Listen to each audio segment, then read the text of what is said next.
nag-e-expand yung mga business nyo. So, pwedeng nagkakaroon kayo ng multiple branches. Ayan guys, so nakikita natin na talagang paldo-paldo kayo pagdating sa kaperahan guys. Mabilis nyong mahatak yung kaperahan. Wala kayong masyadong negative blockage, no? Negative energies or mga blockages pagdating sa pera except dun sa babala na mag-ingat nga kayo guys, no? Pero when it comes to money, talagang sobrang nakakatak nyo siya guys, no? Parang binibigyan kayo ng chance ng universe na maging magaan ngayon. Yung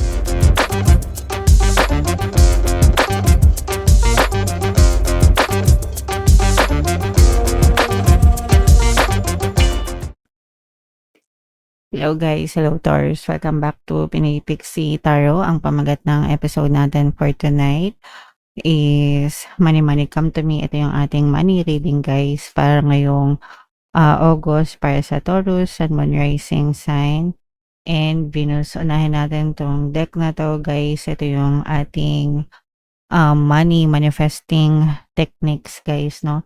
So meron tayong aspire. Find photos of the place where you would like to work or sketch it.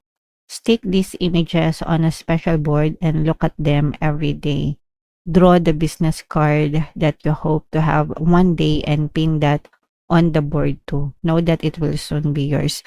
So, eto guys, special board. Ibig sabihin nito ay vision board, no? Pwede kayong gumamit ng mga vision boards para mag-manifest yung mga desires nyo. So, ikukwento ko yung success story ko dito before nung ako ay corporate employee pa guys, no?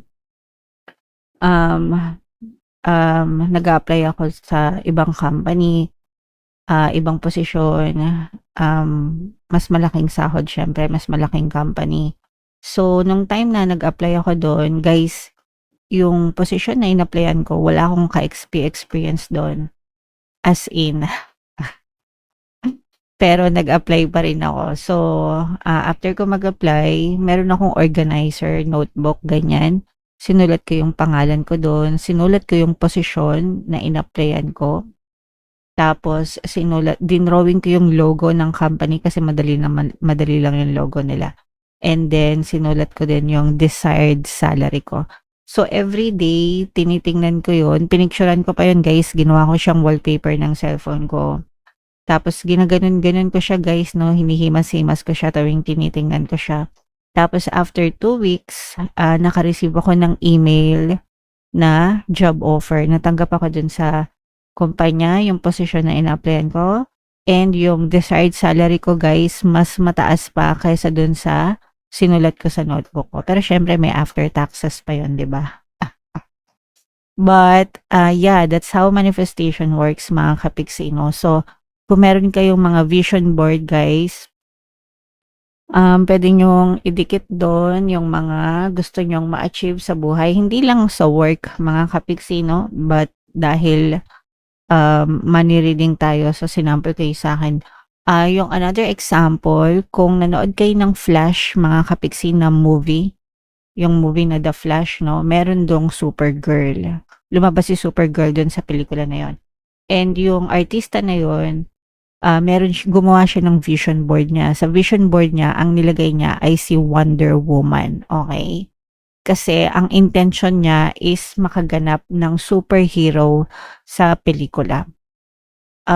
Pero ang nag-manifest sa kanya is si Supergirl, no? Kahit na hindi eksaktong si Wonder Woman, but ang intention kasi niya is maging superhero sa isang pelikula. So, nag-open yung opportunity, nagkaroon ng movement, kaya siya yung naging Supergirl dun sa pelikula. So, that's how manifestation works, guys. Now, you just have to trust the universe and put your energy on your intentions, mga kapiksi. Mangyayari talaga yan, guys. Okay? Alright. So, kahit anong ilagay nyo sa vision board nyo, kung gusto nyo ng bahay, kotse, mga travel, ganyan, pwedeng-pwede nyong ilagay, mga kapiksi. Alright? So, yeah. Comment down below if naka-resonate kayo dyan, guys. So, shuffle natin to. Hanapin natin yung energy ng Taurus at saka yung energy ng money. Habang sinashuffle ko to, guys, panoorin nyo muna yung video natin regarding sa ating paano mag-manifest ng abundance video cards. Kapiksi, sawa ka na ba sa mga struggles at hirap sa buhay mo? Masipag ka ba at masikap sa buhay ngunit hindi ka pa rin umaasenso? Ilang beses ka na bang nag-attempt magnegosyo at mag-invest pero palagi ka pa rin nalulugi? Sa pagkakataon na ito ay maaaring may subconscious beliefs ka na nagiging balakid sa iyong pag-unlad at pagyaman. Introducing, paano mag-manifest ng abundance video course. Dito ay matututunan mong ma-overcome ang mga balakid mo para tuluyan ka ng umunlad, umasenso, sumagana, maging matagumpay, successful at maswerte sa iyong kabuhayan, pera, trabaho, negosyo sa lapi at kaperahan ng bonggang-bongga. Dali, mag-send na ng email sa pinoypixie@gmail.com at simulan na ang iyong pagyaman ngayon. Alright, so sa lahat ng gusto mag-avail ng course guys, meron tayong paano mag-manifest ng abundance video course, paano mawala ang third party, at magkaroon ng harmonious na relationship, paano pabalikin si ex or vice breakup. Sa mga interesado guys, mag-send lang kayo ng email sa pinoypixie@gmail.com. And sa mga naghahanap ng pampaswerte guys, meron tayong money shaker jar. Ito yung guys, no? Super liit na bote, pero super effective guys, super powerful. At saka ito, so ito yung ating WhatsApp number guys. Chat nyo lang ako dyan mga kapixie. So, Taurus, kayo ay represent ng Queen of Pence. Ito yung ating money energy. This is both positive and negative, guys. No? Unahin natin yung negative. Mag-ingat kayo. Mag-ingat kayo kasi maaari kayong maloko, guys. Maaring malaki yung mawala sa inyo.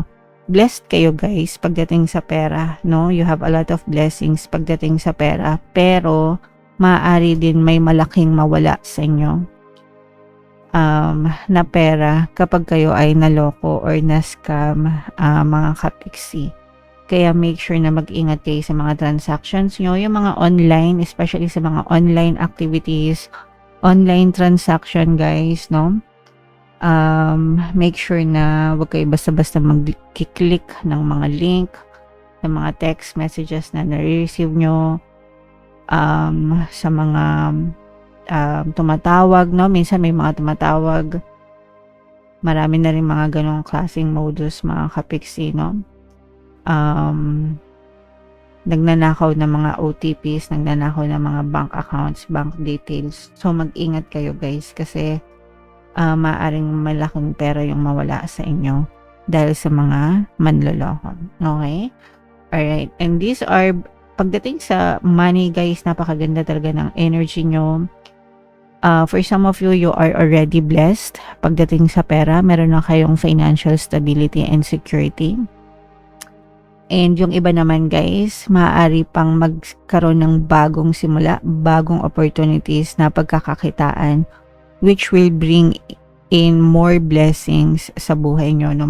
Magdadala pa ito ng additional source of income, additional kaperahan, additional money, ganyan sa buhay nyo.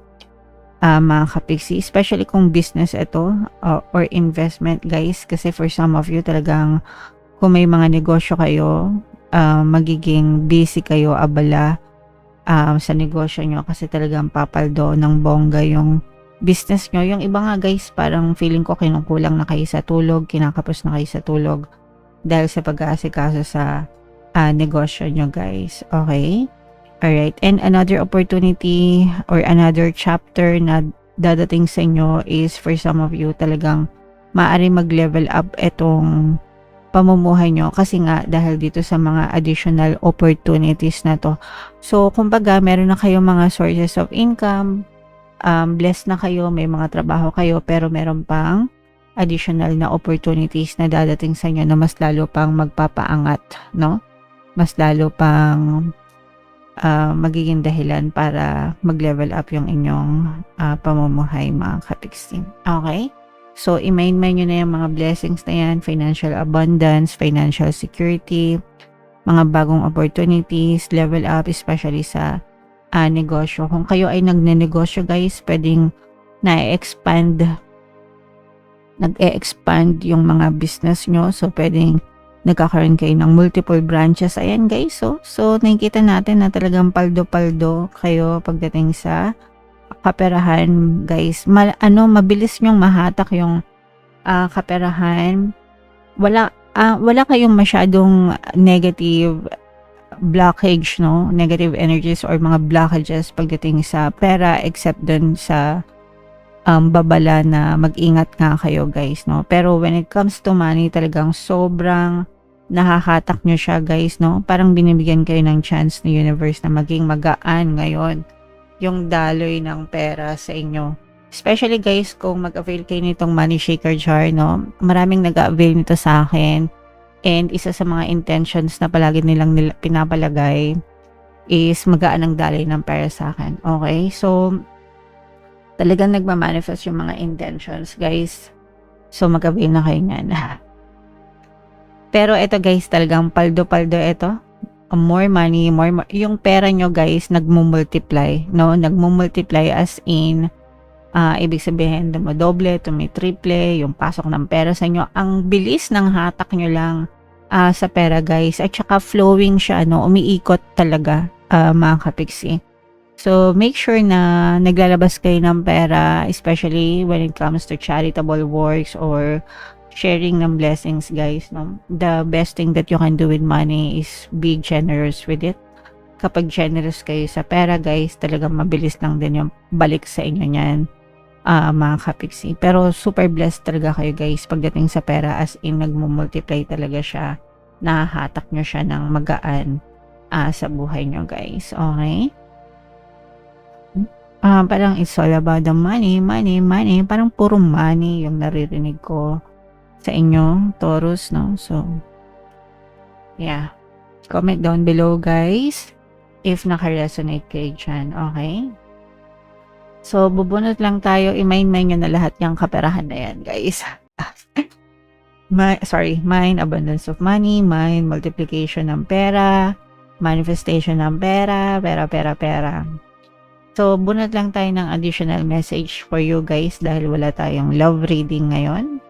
Ayan, no? So, potential talaga, mga kapiksi. Kumbaga, parang hard din. Yung hard din nyo, guys, punong-puno ng pananim.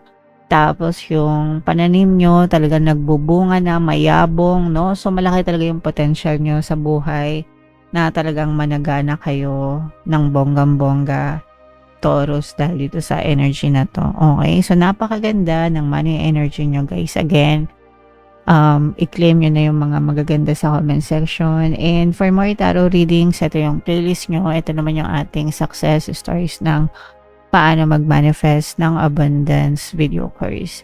Panoorin nyo itong video natin, guys, about money shaker jars. Thank you for liking, sharing, and subscribing. See you next time, guys. I love you all. Have a nice day. Bye-bye.